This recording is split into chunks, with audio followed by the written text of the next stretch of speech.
Hello and welcome back to your channel Freak Safari.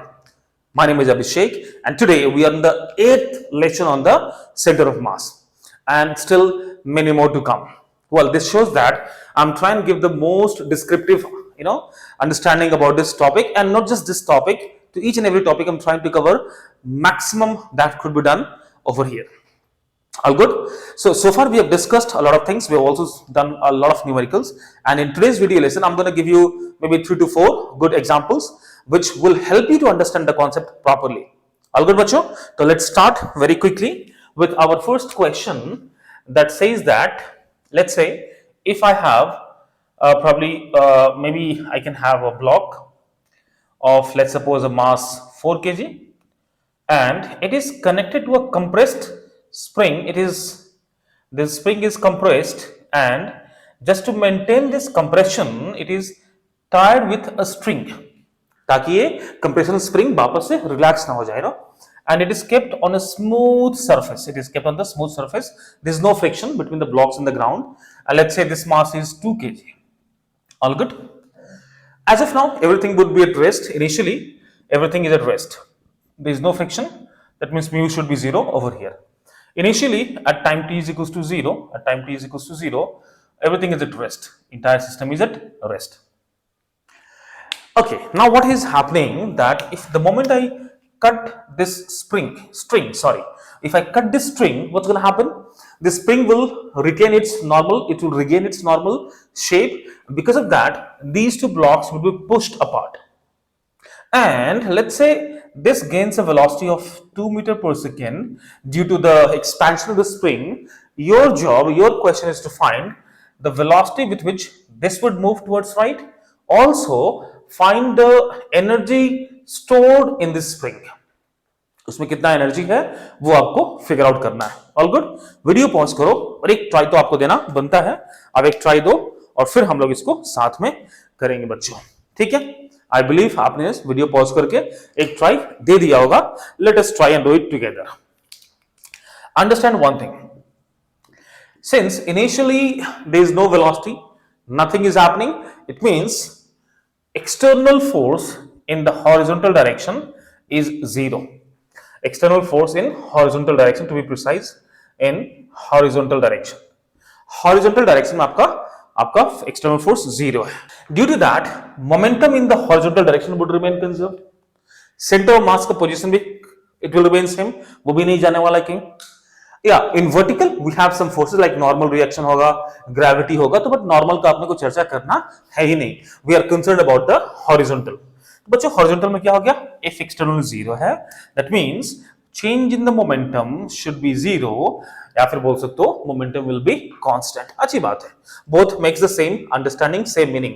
तो ठीक है, momentum being a vector quantity, इसका देख लो, left में negative मान लो, 4 times of 2, right side positive, 2 times of v, and initially it was 0, so it should be 0. So that's going to give you what? Negative 8 plus 2 times of v should be 0, which clearly means v has to be 4 meter per second. It means the velocity with which this block is going to go towards right is 4 meter per second. पहले question का हमारा answer हो गया. I believe आपको ये समझ में आ रहा होगा ना, because with the numericals I'm trying to deliver some concept, और वो एक अच्छा तरीका होता है concept को सीखने का. अच्छा, second part, what question could I ask you कि how much energy was stored in the spring?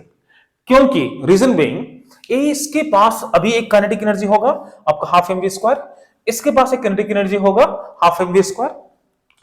Initially if it was at rest, इसके पास काइनेटिक एनर्जी कहां से आया? Despite the fact that there is no external force, still it has managed to gain some kinetic energy, which means there was some change or exchange of forces and energy in the internal system itself. To spring, when it was compressed, it must have had some elastic potential energy. And that potential energy got converted to the kinetic energies of these two blocks. बहुत simple सा बात है. Conservation of energy आप इसको समझ सकते हो, है ना? तो first of all if I ask you what, question number 2, energy stored in spring, ये आपका दूसरा क्वेश्चन है. तो इसको सॉल्व कैसे करेंगे? Obviously as I have told you, energy stored in the spring got converted to transfer to the kinetic energy of the blocks. So I can say that half K X square, और may be अपने को के x से मतलब नहीं है, सिर्फ energy निकालना। हाँ, अगर they can ask you also to find the compression, उसके लिए they should give you the value of K. चलो मान लो कि 50 है वैल्यू के का, है ना, तो भी हम निकाल सकते हैं, कोई दिक्कत वाली बात नहीं है। बट अभी समझ लो स्टैटिक आपका जो elastic potential of the spring है, एनर्जी है, मैंने उसको यूएस मान लिया। इसका किनेटिक एनर्जी कितना हो गया बच्चों, half mass is how much 4 into 2 square. Now should I put a minus sign यहां पे, एक माइनस लगा दूं क्या मैं, क्योंकि लेफ्ट में जा रहा है। Should I do that? नहीं, because kinetic energy is a scalar quantity, we do not have to care about the sign. आप इन बातों को ध्यान से देखना, इसलिए बोलता हूं कि पूरी वीडियोस को देखना, क्योंकि reason being in certain point of time we discuss some important concept जो आपको पता होना चाहिए, है ना। Anyways, so this is the energy of this block, and for that block since we have got the velocity which is 4, तो बच्चों half into mass is how much 2 into v square which is 4 square 16, well that should be how much 4 16 by 2 8, 2 cancel is going to be 16, which means initially the spring had energy of 24 joules. The spring had the energy of 24 joules that was stored in that, which later was converted as the kinetic energy of this system. अगर पूछ दे मेरे से कि how much compression was there, compression in the spring, कितना compression था in spring, चलो कोई नहीं, having given this the spring constant k is 50 and energy of the spring compressed spring is 24 joule, I could simply say half kx square is equals to 24. Now the value of x we can easily find, x should be how much बच्चों 48 upon k under root k का value आपको दे रखा है 50 है, तो x should be how much 48, 48 भी क्या लिख सकते हो 4 रूट 3, और k 50 है, 50 का क्या हो जाएगा 5 रूट 2, तो आपका आंसर ऐसे भी हो सकता है 4/5 अंडर रूट ऑफ 3/2। भैया ये आपका हो गया compression in the spring.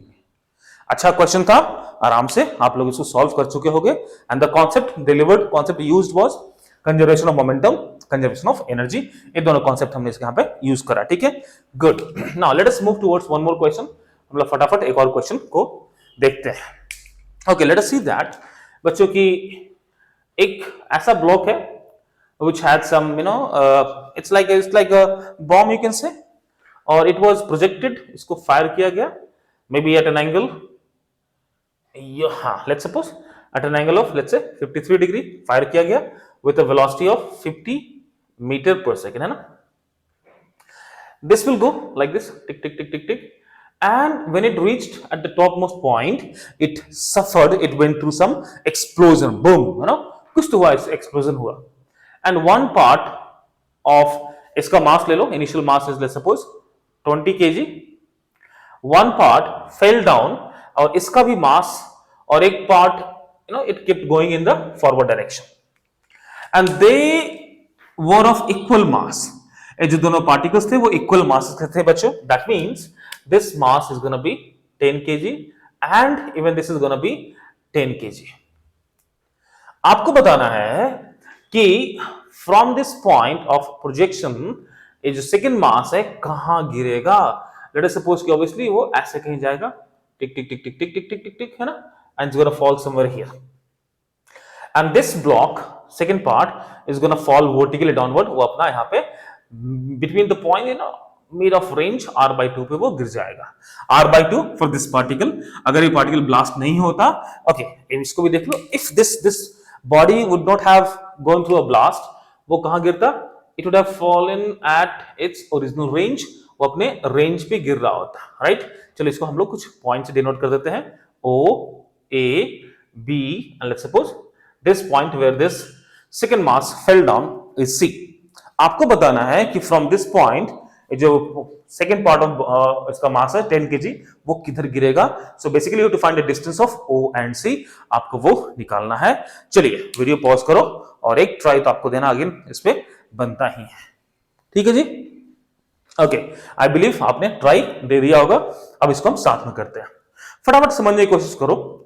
For this block which is of mass 20 kg, in the vertical direction we have one force which is gravity. इसका हॉरिजॉन्टल कंपोनेंट बच्चों कितना हो जाएगा, इफ इट इज 50 cos 53 कितना हो गया 30, right. So this is gonna be 30 metre per second, and in the vertical it is gonna be of velocity 40 metre per second. ये आपका 30 मीटर पर सेकेंड से है ऊपर की ओर, और 40 आपका हो गया, सॉरी 30 हो गया आपका हॉरिजॉन्टल में। In the horizontal direction, we all know that there is no external force acting. That means इस ब्लॉक का वेलोसिटी एट द टॉप कितना होना चाहिए था बिफोर एक्सप्लोजन, वो भी 30 ही होना चाहिए था. That should have been 30. But after explosion, we have no idea how much is going to be the velocity because we have the different mass over here. तो एक सिंपल सी बात है कि since horizontal में in horizontal x external is zero, that means the change in the momentum should be zero because explosion took place because of the internal process. कुछ अपना उसका chemical process था या फिर जो भी रहा होगा वो उसकी मर्जी. तो इसके कारण जो मोमेंटम चेंज होगा बच्चों, that is going to be zero. Also initially इस बॉडी को अगर हमने प्रोजेक्ट करा था, it was suppose to follow at B, right. और since I am talking about this as a system of particle, जो भी हो, इसका सेंटर ऑफ मास भी बी पे ही जाना था इसको, right. But it went through an explosion. क्योंकि एफ एक्सटर्नल हॉरिजॉन्टल में जीरो है, तो इसका सेंटर ऑफ मास भी वही जाएगा जहां इसको जाना था. अब बात समझ रहे हो ना. This is not gonna be any change in the position of centre of mass, reason being external force in the horizontal direction is zero, तो इसका center of mass यही जाना होगा. It means now we have two particles. One particle is here of mass 10 kg. एक 10 kg का part यहाँ पे fall करता है और एक 10 kg का पार्ट यहाँ फॉल करता है. But still the center of mass should be here only. बच्चों यही आपका center of mass होना चाहिए. समझ में आ रहा बात है ना. अच्छी बात है. अब मेरी बात समझो. Since this being the center of mass and these two particles are equal in weight, which clearly means कि this length and this length has to be equal. क्या बात बोलते हैं ना. क्लियर है ना. This length and that length has to be equal. Reason being center of mass for two equally weighted bodies is going to lie exactly at the midpoint, and this, as we all know, that this is your half of the range. This length is half of the range, which means even this should be half of the range. Well, we are done with this question. This was more like a logical question. From here to here, the total distance is going to be how much? R by 2 plus R by 2 plus R by 2.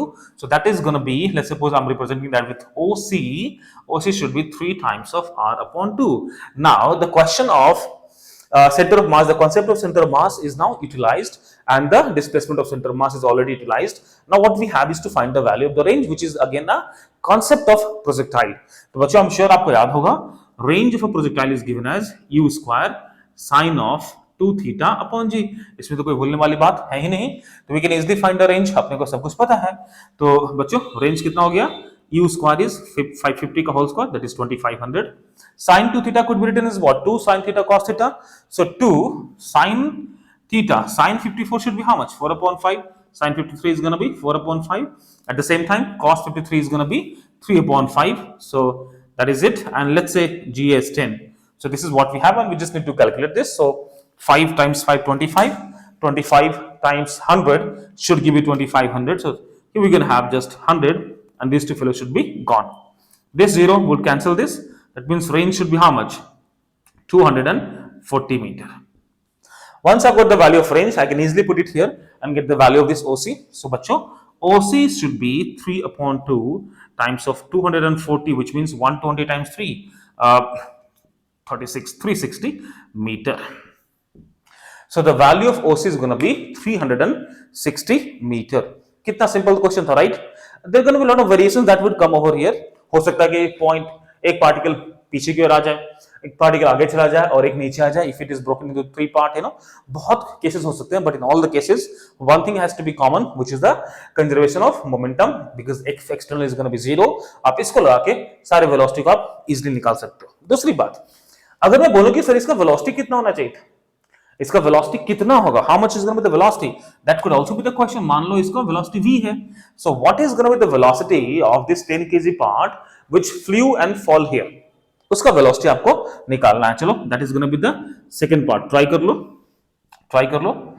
Find velocity of 10 kg mass. All good. तो इसका velocity आपको निकालना है.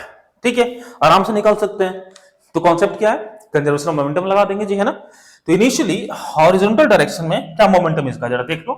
Horizontal में momentum कितना हो जाएगा? P initial. हम सारे बात हॉरिजॉन्टल को लेकर ही कर रहे हैं, इसमें कोई बुरी बात नहीं है ना. तो इस केस में इसका 30 है, मास 20 है. तो पी इनिशियल कितना हो गया बच्चों? 30 times 20 which is going to be 600 आपका इनिशियल मोमेंटम इसका हो गया, mass into velocity in the horizontal direction.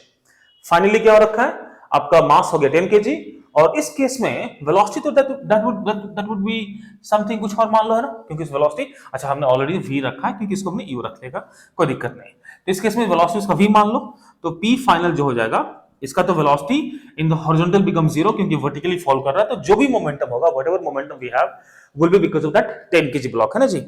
सो आपका कितना हो गया वेलोसिटी v, मास है 10, तो that is gonna be 10v, and these two should be equal, that means बच्चों जिसका वेलोसिटी हो जाएगा that is gonna be how much, 600 by 10 is going to be 60, तो that velocity is going to be 60 meter per second। तो एक बात तो you can conclude that if the mass breaks down into two equal parts, the velocity of the other block in this situation in particular, इसको generalise नहीं करना आपको, ऐसे situation में उसका velocity डबल हो जाएगा। अगर ऐसा सिचुएशन आता है तो आप वर्बली इसको आंसर क्लिक कर सकते हो, but please don't make it as rule कि हमेशा उसका डबल होगा। We can have various situation और उसमें अलग अलग आपका वेलोसिटी होगा। So yeah, that should be taken care before you jump to any sort of conclusion.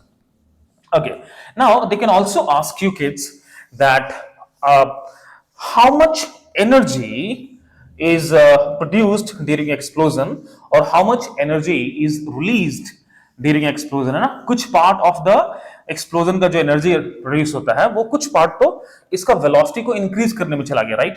Initially it was moving at 30 meter per second, अभी कितना हो गया 60 meter per second, means कि some part of energy that was developed erupted due to the explosion वो तो loss होगा, और some part would be used or utilized in providing its velocity। तो अगर कोई पूछ दे आपसे कि भैया how much energy was released, how much energy is released, how much energy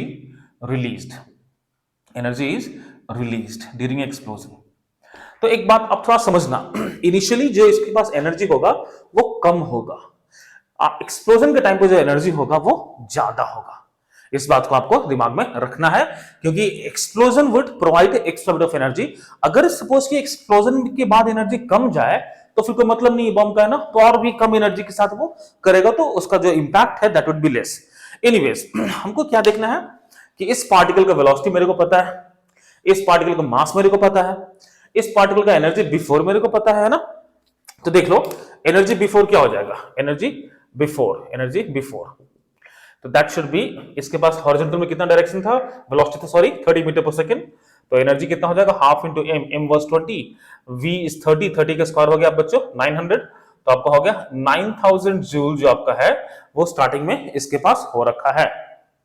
after explosion क्या हो गया, E आफ्टर, E आफ्टर कितना हो गया, हाफ m कितना हो गया 10, वेलोसिटी कितना है उसके पास 60 अभी है, तो 60 का स्क्वायर कर दो तो 3600 हो गया, that should be how much, आप टिक टिक टिक 18 कर दो, 18000 हो गया ना जी।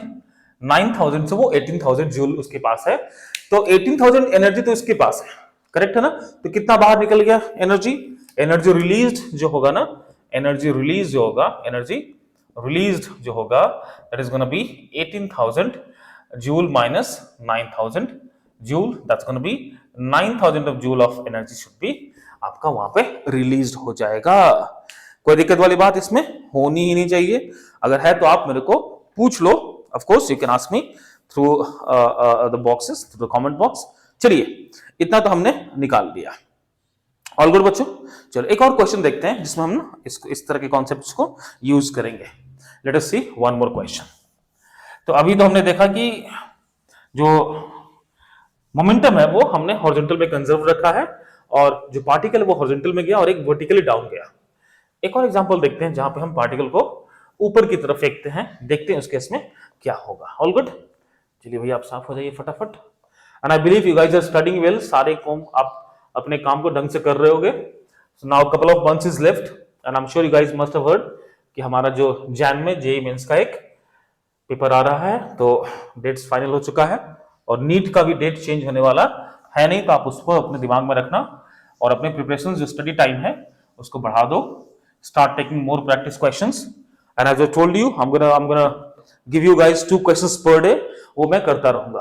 I'm gonna start it from tomorrow itself। और हाँ, I'm sure आपने कल अर्जेंटीना वर्सेस फ्रांस का मैच देखा होगा।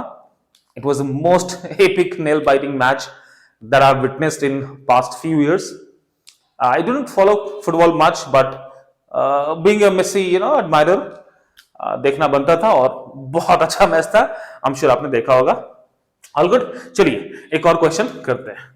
Let us do one more question. मान लो कि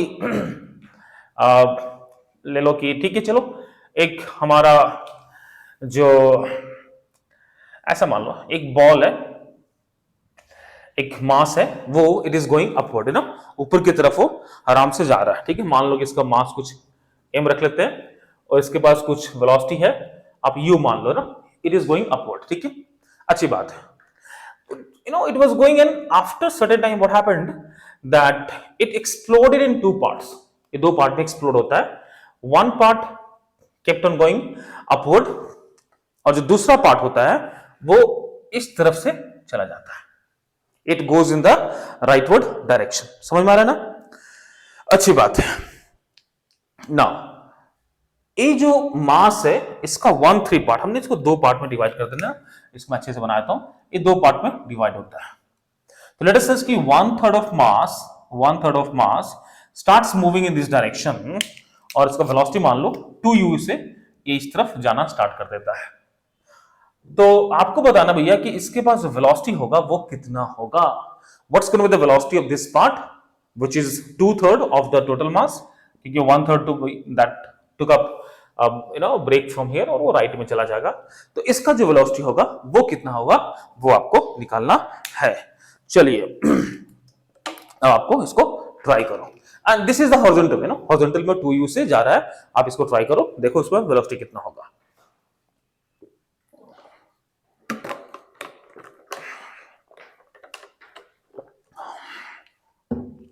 ऑल गुड, चलो आई एम श्योर आपने इसको ट्राई कर लिया होगा। मान लो कि this is your y axis में है और हम इसको x एक्सिस में मान लेते हैं फॉर आवर रेफरेंस, काम आसान रहेगा।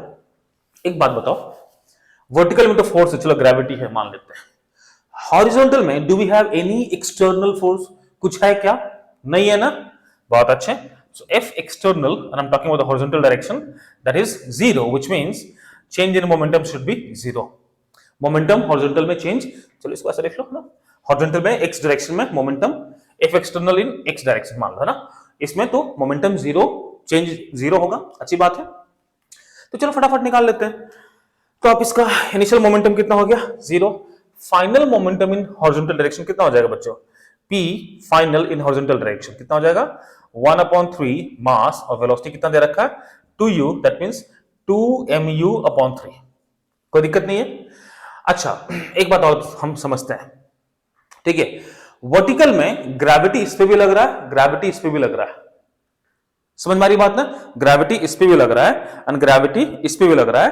तो momentum in the Y direction, momentum in the Y direction क्या हो जाएगा हमारा, सेम का सेम रह जाएगा, कोई दिक्कत तो है नहीं, है ना, ठीक है ना, क्योंकि इस पे और इस पे दोनों पे सेम ग्रेविटी लग रहा है, दोनों में सेम सिचुएशन है, कुछ भी खास चेंज इसमें हो रखा नहीं है।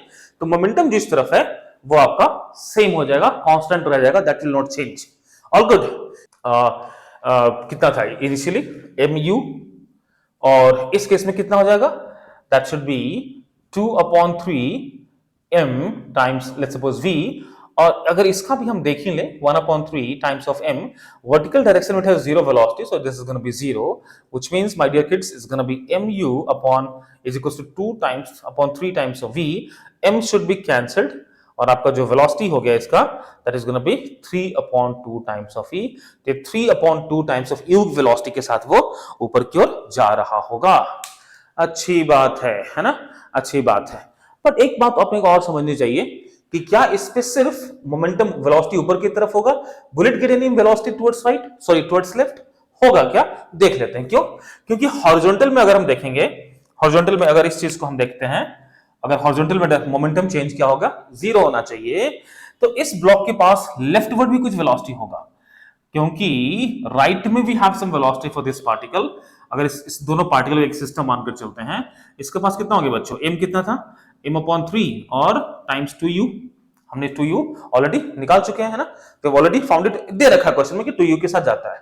तो इसके पास राइट में मोमेंटम है कुछ, तो इसके पास भी कुछ लेफ्ट में मोमेंटम होना चाहिए, है कि नहीं। तो इसको मान लो vx मान लो, इसको vy मान लेते हैं, थोड़ा हमारा काम आसान हो जाएगा, ऊपर की ओर vy है ना, तो vy मान लो बच्चों, और ठीक है, बहुत अच्छे, इसको भी v/1 है ना। अब देखो now look at this case, horizontal में कितना मोमेंटम हो गया इसके पास, तो लेफ्ट की ओर है नेगेटिव, राइट की ओर पॉजिटिव मान लो, मोमेंटम वेक्टर क्वांटिटी है, ये सब आपको पता है। सो vx into 2/3m, that should be m2u/3, थोड़ा अच्छा देखिए इसलिए मैंने ऐसे लिख दिया, ठीक है। एक कदम पिटाई हो गया, कदम पिटाई हो गया, तो इसके पास जो वेलोसिटी है वो इसके u के बराबर होगा। All good. तो अभी इस पार्टिकल का देखते हैं, जो ये पार्टिकल ऊपर जा रहा है, इसको थोड़ा और हम समझ ले डिटेल में। तो इसके पास इट हैज अ वेलोसिटी ऊपर की ओर, और एक वेलोसिटी हमारा लेफ्ट एक्स एक्सिस की तरफ दिख रहा है, और ऊपर की जो वेलोसिटी बच्चों है that is how much 3/2 times of u, and towards left it is how much u। तो इसका नेट वेलोसिटी जो होगा that is gonna be somewhere in this direction, मतलब कि जो ब्लॉक है वो ऐसे ना जाकर अब थोड़ा ऐसे हो जाएगा, है ना, this is gonna go this way. तो that is gonna be how much, इसको मान लो v फाइनल, है ना। तो v फाइनल बच्चों that is gonna be how much, u square plus 3/2u का होल स्क्वायर, ये हमारा आंसर हो जाएगा। So that is gonna be how much, आपका 9/4, 9 और 4 13 u स्क्वायर अपॉन 4 हो गया अंडर रूट, तो भैया u/2 root 13 should be the final velocity of this block which was moving upward in the initial case। और अगर कोई एंगल पूछ लेता है तो कोई दिक्कत नहीं, अगर ये एंगल पूछ ले कितने एंगल से वो डेविएट होता है फ्रॉम इट्स ओरिजिनल पाथ, तो मेरे को पता है tan थीटा निकालना तो हमारे दाएं हाथ का खेल है, बाएं हाथ से मैं लिख नहीं पाता हूं, इसलिए है ना जी। ओके, जस्ट जोक्स अपार्ट, तो आपका कितना हो जाएगा, आपका u अपॉन ऊपर की ओर कितना है 3/2 टाइम्स ऑफ u, तो बच्चों कितना हो गया 2/3। So theta is gonna B tan inverse of 2/3। I believe आपको ये बात समझ में आ गया होगा, है ना। बहुत सारे क्वेश्चंस भी मिलेंगे और बहुत सारे क्वेश्चंस इस पर हम कर सकते हैं। Now my next target is gonna B spring block पे हम कुछ चर्चा करेंगे। एक कॉन्सेप्ट आएगा आपके सामने, you know, centre of frame of centre of mass, C frame in short उसको हम बोलते हैं, हम उस पर चर्चा करेंगे इन द नेक्स्ट वीडियो। और इंपॉर्टेंट है, जो भी लोग एडवांस के लिए प्रिपेयर कर रहे हैं, the people who are preparing for J advance, they must watch 9th lesson on the centre of mass, because I am gonna dealing with the C frame concept, very important, very important. Rank holding आपको मिल जाएगा उससे, that's a rank booster topic, ठीक है। So yeah that's all for the day guys, I believe you guys studying good and practicing lot of questions on daily basis, है ना, in a systematic order. Make sure that you do not stop practicing on any certain days until and unless it is very much, you know, it cannot undoable. All good? ठीक है। And also if you like the way I teach and the videos, please do like, share and subscribe. All right? ठीक है, मिलते हैं next video में। Take care. Bye everyone.